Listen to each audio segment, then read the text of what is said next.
News, सच जरूरी है। नमस्कार, एमएनएस न्यूज लाइव में आप सभी का स्वागत है। मैं हूँ आपके साथ आंचल। तो आइए देखते हैं देश और दुनिया की तमाम बड़ी खबरें। 54 साल पुराने संस्थान इसरो में हुए बदलाव के बाद दिख रहा असर। निजी भागीदारी और विदेशी निवेश पर रहेगा ध्यान। 1 डजन से अधिक वर्तमान और पूर्व कर्मचारियों, उद्योग विशेषज्ञ और 10 सलाहकारों के अनुसार चंद्रयान 3 मिशन की सॉफ्ट लैंडिंग भारत की कम लागत वाली अंतरिक्ष इंजीनियरिंग और विज्ञान की जीत थी। साथ ही भारत की 54 साल पुरानी अंतरिक्ष एजेंसी को सुलभ बनाने की एक शानदार पहल थी। मालूम हो कि चंद्रयान 3 मिशन की लैंडिंग को 8 मिलियन से अधिक लोगों ने यूट्यूब पर लाइव स्ट्रीम देखा था। जब भारतीय अंतरिक्ष अनुसंधान संगठन का चंद्रयान 3 मिशन चंद्रमा पर उतरा था तो उस दौरान 8 मिलियन से अधिक लोगों ने इस कार्यक्रम को यूट्यूब पर लाइव स्ट्रीम देखा था, जिसके एक साइड रिकॉर्ड बना दिया है। 1 डजन से अधिक वर्तमान और पूर्व कर्मचारियों, उद्योग विशेषज्ञों और 10 सलाहकारों के मुताबिक लैंडिंग भारत की कम लागत वाली अंतरिक्ष इंजीनियरिंग और विज्ञान के लिए एक जीत थी। साथ ही 54 साल पुरानी अंतरिक्ष एजेंसी को स्वीकार्य के रूप में भी स्थापित करने की एक पहल थी। आइए बढ़ते अब अगली खबर की ओर। भारत में अफगान दूतावास का परिचालन बंद, मामले की जांच कर रही नई दिल्ली। भारत में अफगान दूतावास ने कथित तौर पर अपना परिचालन बंद करने के लिए एक पत्र जारी किया है और नई दिल्ली इसकी प्रामाणिकता की जांच कर रही है। इसकी जानकारी सूत्रों ने द्वारा सामने आई है कि दूतावास का नेतृत्व राजदूत फरीद मामुनजे ने किया है। पता चला है कि वह इस समय लंदन में है।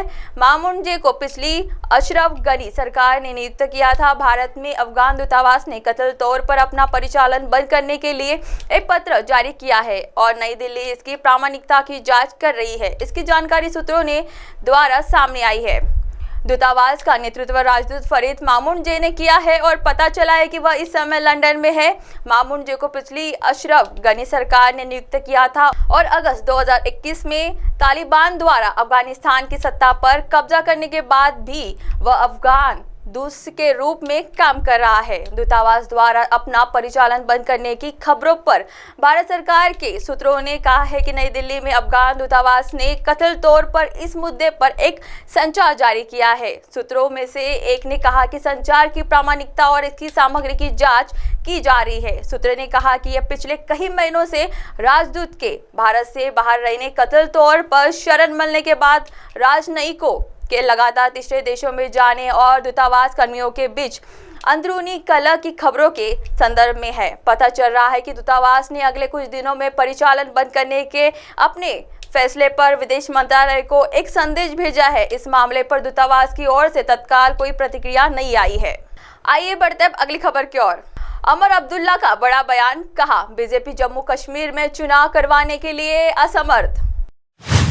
नेशनल कॉन्फ्रेंस के नेता उमर अब्दुल्ला ने गुरुवार को दावा किया है कि भाजपा जम्मू कश्मीर में कोई चुनाव नहीं कराना चाहती है। वह जानता है कि लोग उन्हें मनपथ के माध्यम से सजा दंडित करेंगे। वे जानते हैं कि लोग उनके साथ नहीं है। कश्मीर को छोड़िए, जम्मू भी बीजेपी को लोगों के नुकसान उठाना पड़ा।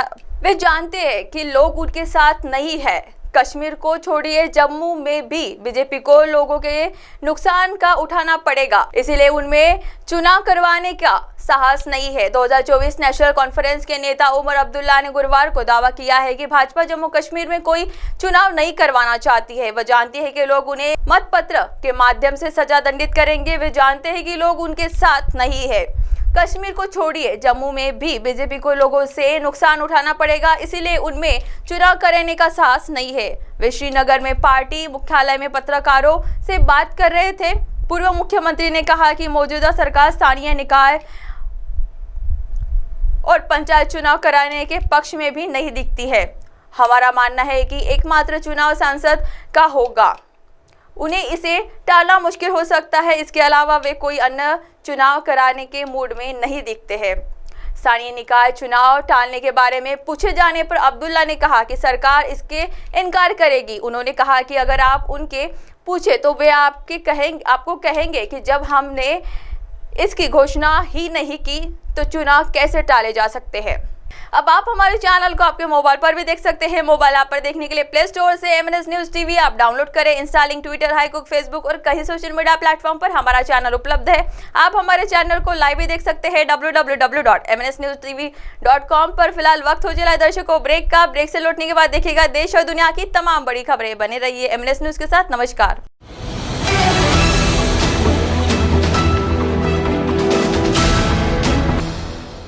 ये है MNS न्यूज नेटवर्क और आप देख रहे हैं